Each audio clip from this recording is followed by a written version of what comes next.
Assalamualaikum warahmatullahi wabarakatuh. Alhamdulillahi rabbil alamin. Wassalatu wassalamu ala asrafil anbiya'i wal mursalin.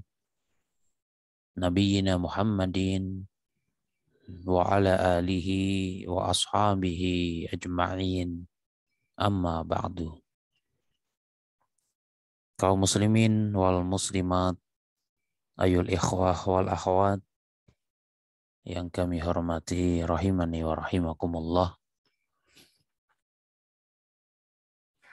Kita akan melanjutkan pembahasan dari faedah yang kita ambil dari kitab Durusul Lughatil Arabiyyah. Faedah-faedah yang ada dari buku Durusul Lughah Al-Arabiyyah, yang mana pada kesempatan kali ini kita sudah masuk ke pelajaran yang ke-14, bagian yang kedua. Ad-Darsul Rabi'a Asyara, pelajaran ke-14 bagian yang kedua. Pada pelajaran yang ke-14 bagian kedua ini, kita akan mengambil faidah-faidah yang ada di pelajaran ke-14 yang terdapat di buku aslinya. Ya, jadi pembelajaran kita ini adalah dalam rangka agar kita mudah di dalam mempelajari buku aslinya. Ya, maka di sini kita sampaikan faidah atau intisari yang ada di sana, sehingga ketika kita mempelajari buku tersebut, kita sudah bisa memahaminya dan bahkan insya Allah juga sudah bisa mengerjakan latihan-latihan yang ada di buku tersebut.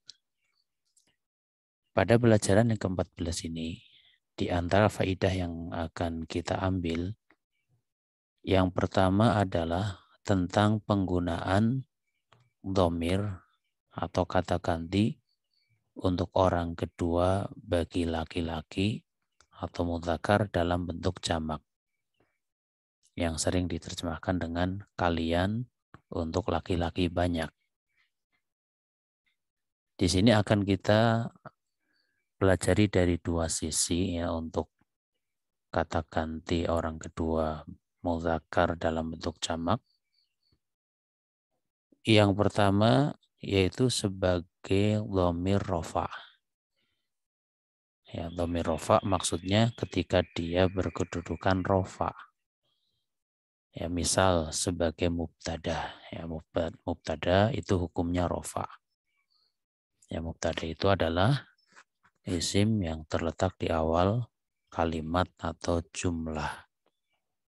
Mubtada hukumnya rafa, maka ketika ada dhamir untuk katakan di orang kedua mudzakkar dalam bentuk jamak, ketika rafa dia menggunakan lafadz ini.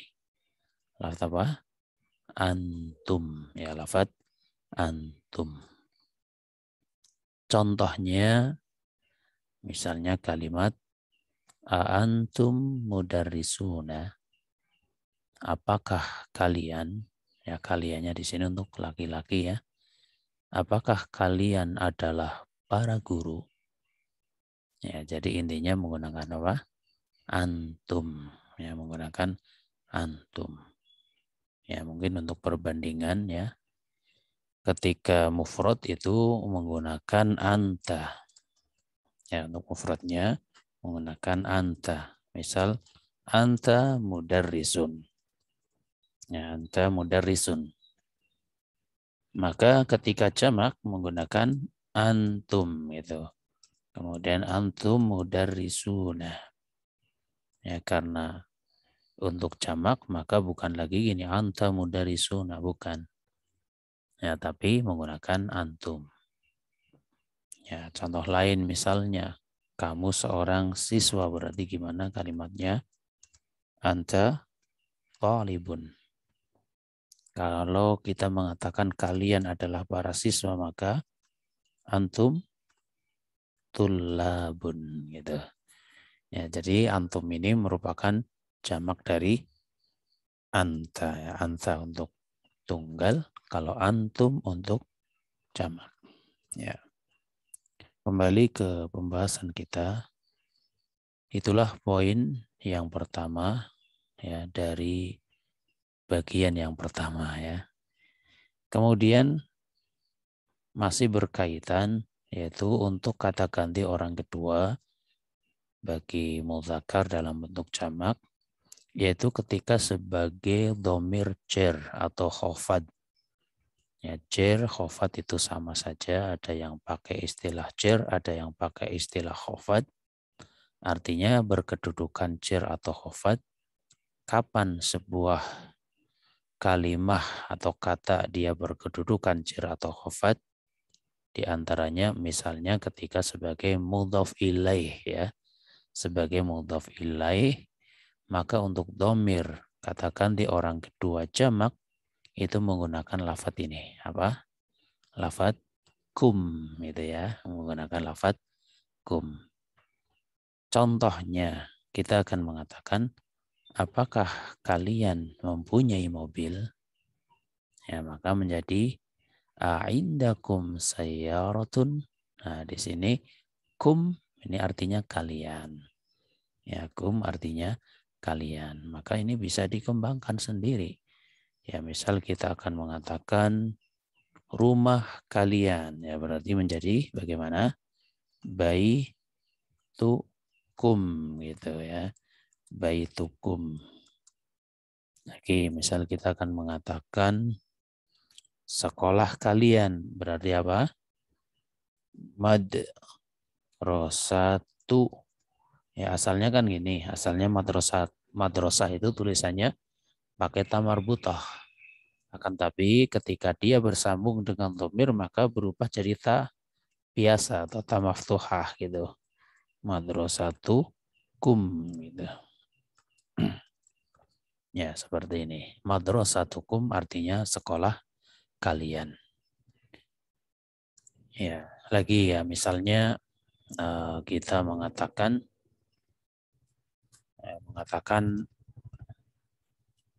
ayah kalian. Ya, berarti bagaimana? Ayah adalah abu, berarti abu. Nah, seperti ini. Abukum itu. Ya, artinya ayah kalian. Ya, lagi ya supaya lebih masuk kepada ingatan kita. Ya, kita akan mengatakan misalnya desa kalian. Ya, berarti bagaimana? Desa bahasa Arabnya apa? Korea. Ya, maka menjadi Korea kum itu. Ya, intinya untuk dhamir kata ganti orang kedua jamak untuk mudzakkar ketika dia sebagai mudhaf ilaih. Ya, ini salah satu dari keadaan jar atau khofat menggunakan kum, ya, intinya kum.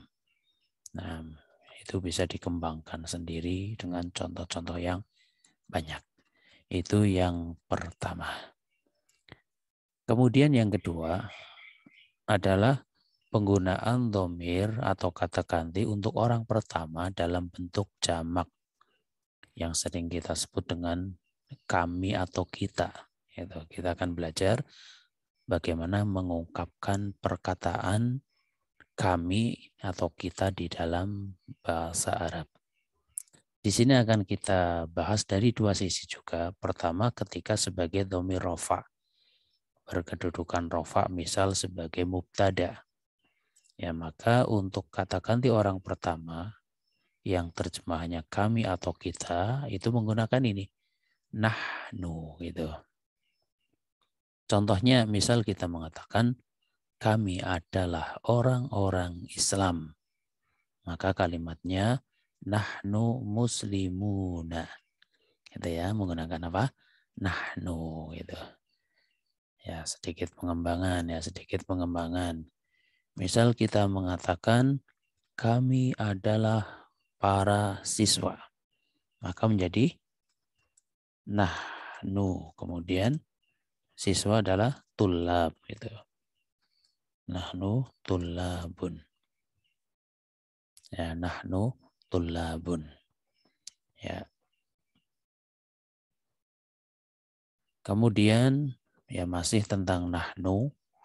Ya perlu diketahui bahwasanya nahnu itu berlaku juga baik muzakkar maupun muannas gitu. Ketika kita mengatakan kami adalah para siswi ya juga pakai nahnu. Nahnu tholibatun gitu. Jadi muzakkar ya nahnu, muannas ya nahnu itu sama saja, tidak ada bedanya.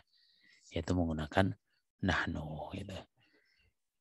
Kemudian yang kedua adalah dari sisi sebagai domir jar atau khofat yang berkedudukan jar atau khofat. Contohnya misal ketika sebagai mudhaf ilaih maka menggunakan na ini. Bukan nahnu tapi na ya untuk jar. Contoh gini. Allah adalah Tuhan kami. Allahu Rabbuna. Itu pakai na gitu. Ya, jadi bukan Allahu Rabbuna nahnu bukan gitu ya. Ya, Allahu Rabbuna. Ya. Misal kita mengatakan itu adalah sekolah kami. Berarti gimana? Ya. Tilka kemudian mad ya madrasatu. Nah, kemudian kami pakai na gitu. Tilka madrasatuna. Ya. Contoh lagi misalnya ini adalah rumah kami. Berarti bagaimana? Hadza baituna gitu. Hadza baituna. Dan ini juga sama ya, muzakkar muannas sama saja. Yang penting maknanya kami atau kita menggunakan nah. Ya, contoh lagi misalnya kata ya. Bukan dalam bentuk kalimat, dalam bentuk kata. Misalnya kitab-kitab kami berarti menjadi apa? Kutubu. Nah, gitu ya. Kitab-kitab kami. Satu lagi ya. Misalnya para anak laki-laki kami berarti gimana? Nah gitu. Auladuna itu para anak laki-laki kami ya, dan sebagainya. Yang intinya menggunakan apa? Menggunakan na gitu, intinya seperti itu. Ya. Kemudian faidah yang ketiga adalah penggunaan dhamir atau kata ganti untuk orang kedua bagi muzakkar yang bersambung dengan fiil itu, yang disebut dengan dhamir rafa' muttasil. Akan kita pelajari dari dua sisi. Yang pertama untuk tunggal yang terjemahannya kamu, ya maka menggunakan ta. Nah, menggunakan apa? Ta. Kalau kita akan mengatakan kamu dan itu bersambung dengan fiil, maka menggunakan ta. Contoh gini, di mana kamu telah pergi wahai Ahmad? Aina dhahabta. Ini ya, dhahabta. Aina dhahabta ya Ahmadu. Gitu. Aina dhahabta ya Ahmadu, di mana kamu telah pergi wahai Ahmad. Gitu. Dan ini bisa dikembangkan ya. Kita akan mengatakan kamu telah masuk berarti dakhalta gitu.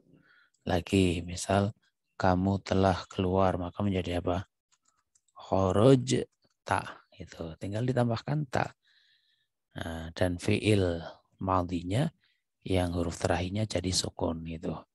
Kamu telah duduk maka menjadi apa? Jalas gitu ya, jalas tak. Dan bukan jalasata bukan ya, tapi jalas tak itu. Satu lagi, kamu telah kembali atau pulang maka menjadi apa? Rojak tak itu. Ya, intinya menggunakan tak seperti itu. Nah, kemudian yang kedua yaitu untuk jamak yang terjemahannya kalian maka menggunakan tum, itu bedanya. Ya, contoh misalnya di mana kalian telah pergi wahai para siswa? Aina dhahabatum ya tullabu gitu. Tinggal diganti dengan tum, itu sudah maknanya kalian itu. Sehingga misalnya kalian telah masuk, maka menjadi apa? Dakhal tum, itu dakhal tum. Ya, kalau kamu kan dakhalta, kalau kalian dakhaltum. Kalau kalian telah keluar, maka menjadi apa? Kharaj, gitu ya. Kharajatum, itu. Kalau jalasta menjadi jalastum, roja'ta menjadi rojatum, gitu. Jadi untuk tunggal pakai ta, untuk jamak pakai tum. Itulah perbedaannya, hanya di situ ya. Ternyata gampang dan mudah. Nah, kemudian faidah yang keempat, yaitu kita akan mempelajari penggunaan lafadz ayu. Ya, karena dia diidhofahkan, yang tadinya ayun, karena idhofah maka tanwinnya hilang. Terjemahannya itu kadang apa, apakah, yang mana, ya, tergantung kalimatnya. Ya, contoh ini, ayu yaumin hadza, hari apakah ini, gitu. Yang mana ayu sendiri ini untuk menunjukkan pilihan di antara pilihan yang ada. Ya, yang namanya hari kan ada 7 ya dalam sepekan.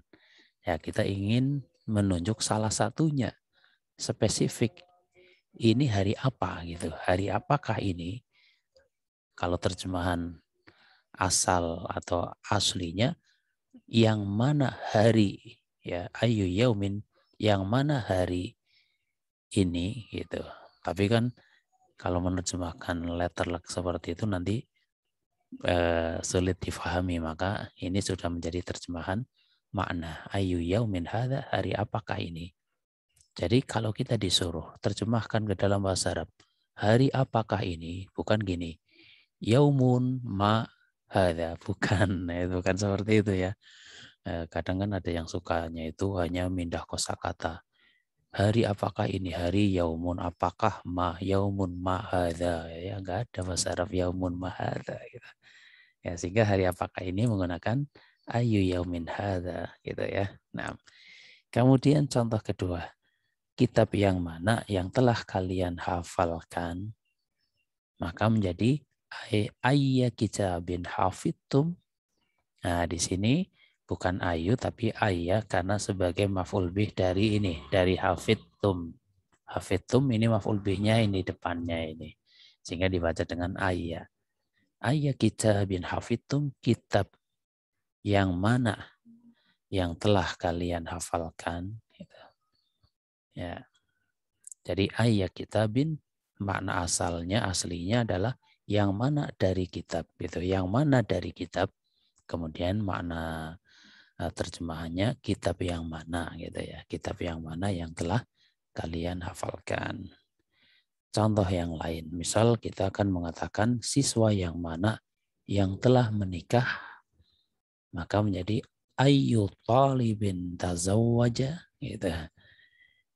Ya, terjemahan aslinya ya ayyu talibin, yang mana dari siswa yang telah menikah. Nah, maknanya siswa yang mana yang telah menikah. Ya, misalkan ada siswa sudah menikah, itu kan kadang ada. Ya bahkan banyak ya, kalau di pondokan itu banyak siswa-siswa yang sudah pada menikah, sudah pada punya anak, itu cukup banyak gitu. Nah, ayu talibin tazawwaja. Kemudian contoh terakhir, bahasa apakah ini? Ayu lughatin hadhihi. Gitu. Ayu lughatin hadhihi. Ya, karena lughah mu'anas pakainya hadhihi. Ketika yaum mudzakkar pakainya hadza. Ya, seperti itu. Itulah penggunaan ayu. Ya. Kemudian yang kelima, termasuk nama yang tidak boleh pakai tanwin selain dari nama wanita yang lebih dari 3 huruf. Artinya nama wanita lebih dari 3 huruf itu tidak boleh pakai tanwin. Itu sudah kita ketahui. Termasuk yang tidak pakai tanwin adalah nama-nama yang bukan berasal dari bahasa Arab. Jadi nama apapun bentuk lafadznya, kalau dia bukan dari bahasa Arab, maka hukumnya itu tidak boleh pakai tanwin. Ya, contoh, William. Ini kan bukan bahasa Arab. Tidak boleh Williamun, nggak boleh. Williamu. Edwardu. Ya, Edwardu. Tidak boleh Edwardun. Ya, Edward gitu ya. Edwardu. Barisu. Pakistanu. Ismailu. Ibrahimu. Mikailu. Ini ada nama orang, nama negara ya, dan juga nama nabi juga ini ya, dan juga nama malaikat ini contoh-contoh nama-nama yang tidak boleh pakai tanwin, yang intinya semua nama yang bukan berasal dari bahasa Arab, apapun bentuk lafadznya, maka dia tidak boleh pakai tanwin. Sehingga misalnya ada nama seperti ini bacaannya apa? Bacanya apa? Ya, ini bacaannya Agusu. Ya, di sini belakangnya nggak boleh tanwin. Ya, kalau bahasa kita ya nama anak sendiri gitu ya, Agus gitu ya. Agus ya. Nggak boleh Agusun, itu nggak boleh. Ya, karena bukan bahasa Arab, kan seperti itu. Beda nama laki-laki yang asalnya dari bahasa Arab. Ini pakai tanwin. Muhammadun. Kemudian apa? Yasirun. Ini kan pakai tanwin karena dia asalnya bahasa Arab. Hamidun gitu kan. Ya, ini. Kemudian apa lagi? Sa'idun. Nih. Nama-nama yang dia asalnya bahasa Arab dan tidak ada satu penyebab yang menjadikan dia hilang tanwinnya. Ya, karena nanti ada juga nama pakai bahasa Arab tapi tidak boleh pakai tanwin ya, karena ada penyebab yang lainnya ya, seperti nama yaitu Ahmad ya, Ahmadu. Ahmad ya. Ahmadu ini. Ini nggak boleh pakai tanwin ya. Yazid misalnya. Ini kan bahasa Arab juga ini sebenarnya. Ya, karena ini ada satu penyebab ya. Penyebabnya karena dia nama yang bentuknya seperti fiil ya. Ahmadu ini seperti fiil mudhari.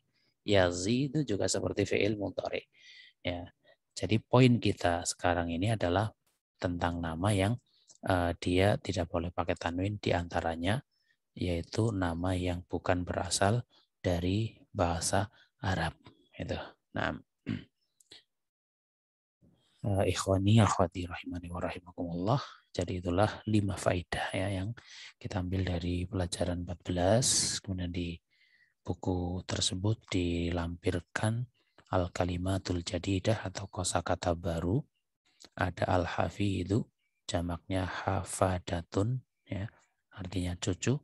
Al-kulliyatu, jamaknya kulliyatun, fakultas. Contohnya kulliyatus syariah, yaitu fakultas syariat. Kulliyatul tibbi, fakultas kedokteran. Kulliyatul handasati, fakultas teknik. Kulliyatul tijarati, fakultas ekonomi atau fakultas perdagangan. Al-mahkamatu, pengadilan. Al-akhu, jamaknya bisa ikhwatun, bisa ikhwanun, artinya saudara laki-laki. Ahlan wa sahlan wa marhaban, artinya selamat datang. Al-yunanu, Yunani. Nasroniyun, jamaknya nasoro, artinya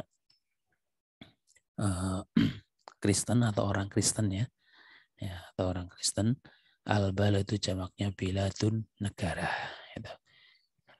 Kemudian di sini kita berikan latihan untuk mengukur seberapa jauh atau persentase yang sudah kita pahami dari pelajaran yang ada di pelajaran ke-14 ini, yaitu dengan terjemahkan ke dalam bahasa Arab. Nah, di sini ada 8 ya, silakan dikerjakan sesuai kemampuan untuk mengungkapkan, membuat takbir kalimat di dalam bahasa Arab dengan bahasa Indonesianya ini. 1-8 bisa dibaca sendiri ya, ini bahasa kita. Ya. Misalnya 1 buah apakah yang telah kamu makan gitu ya. Ya, maka dengan seperti yang tadi kita sampaikan, gunakan ayun, yaitu contohnya ayu fakihatin akalta gitu ya. Ayu fakihatin atau ayya ya pakai fathah karena jadi maf'ul bih. Ayya fakihatin akalta, seperti itu ya. Ayya fakihatin akalta Ya, silahkan nomor 2 sampai 8 disempurnakan. Demikian ikhwani akhwati rahimani wa rahimakumullah yang bisa disampaikan pada kesempatan kali ini. Atas kesalahan, kekurangan, ana minta maaf yang sebesar-besarnya. Wallahu a'lam bishawab. Subhanakallahumma wa bihamdika asyhadu an la ilaha illa anta astaghfiruka wa atubu ilaik. Wassalamualaikum warahmatullahi wabarakatuh.